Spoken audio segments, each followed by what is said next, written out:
নমস্কাৰ, মাইনা DB কুকিঙলৈ আপোনালোকক সকলোকে স্বাগতম জনালোঁ। আজি মই আন এটা ৰেচিপি লৈ আহিছোঁ অমিতাৰ খাৰ। অমিতাৰ খাৰ মই বুট আৰু মগু দি বনাম বুলি ভাবিছোঁ। আহকচোন ৰেচিপিটোত কি কিনো লৈছোঁ চাওঁ আহক। বুট মগুৰ অমিতাৰ খাৰ বনাবৰ কাৰণে মই কেইটামান বুট মগু তিয়াই ৰাখিছিলোঁ আৰু এটা অমিতা কাটি লৈছোঁ। এনেকৈ সৰু সৰুকৈ কাটি ল'ব। কেইটামান জলকীয়া ফালি লৈছোঁ, কেঁচা জলকীয়া। এটা পিঁয়াজ কাটি লৈছোঁ, এখিলা তেজপাত, এটা শুকান জলকীয়া আৰু এটুকুৰ এনেকৈ আদা লৈছোঁ, কেইফুটামান নহৰু লৈছোঁ,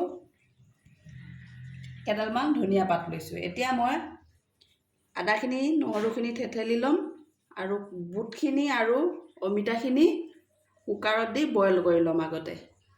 অমিতা আৰু আমাৰ বুট বইল হৈ গৈছে। এতিয়া আমি এবাৰ গেছত বহাই দিম। ইয়াত আমাৰ খাৰ দিয়া হোৱা নাছিল। এতিয়া আমি 3 চামুচমান খাৰ দি দিছোঁ। দি এতিয়া অলপ সময় উতলিব দিম। যিহেতু আমি কুকাৰত বইল কৰিছিলোঁ সেইকাৰণে তেতিয়াই খাৰ দিয়া নাছিলোঁ। এতিয়া খাৰ দিলোঁ, নিমখ দিম।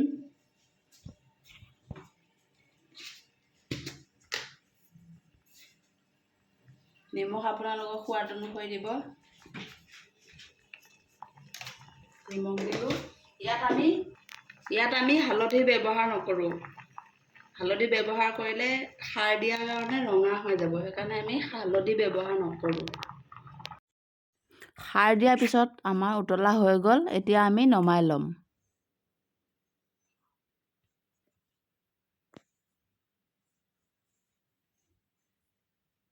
এতিয়া আমাৰ কেৰাহীত তেল দিয়া হৈ গৈছে।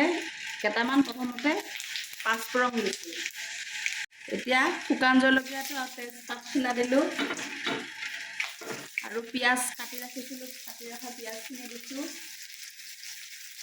কেঁচা জলকীয়াকেইটা দিছোঁ। অলপ সময় এনেকৈ ভাজিম। এতিয়া আমি নহৰুখিনিও দিছোঁ তেলত দি অলপ এনেকৈ লৰাই।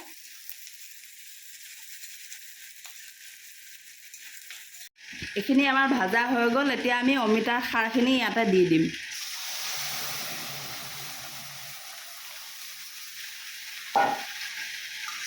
এনেকৈ ভালকৈ এবাৰ লাৰি দিব।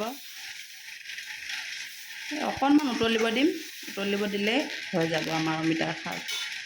আমাৰ অমিতাৰ খাৰ উতলি আছে। এতিয়া আমি পিচি ৰখা আদাখিনি দিছোঁ। আদাখিনি দিয়াৰ পিছত আৰু এনেকৈ অকণমান সময় উতলিব দিম। আমাৰ অমিতাৰ খাৰ হৈ গৈছে। এতিয়া অকণমান ধনিয়া পাত কাটি ছটিয়াই দিছোঁ ওপৰে ওপৰে। হৈ গ'ল আমাৰ অমিতাৰ খাৰ। আমি এতিয়া নমাই ল'ম। এয়া আমাৰ অমিতাৰ খাৰ ৰেডি হৈ গৈছে। এনেকৈ আপোনালোকে বনাই খাব বুট দি, আৰু বুট নিদিয়াকৈও খাব পাৰি। ভিডিঅ'টো যদি ভাল লাগে আপোনালোকৰ লাইক, কমেণ্ট, শ্বেয়াৰ আৰু ছাবস্ক্ৰাইব কৰি বেল আইকনটো বজাই দিব। ধন্যবাদ।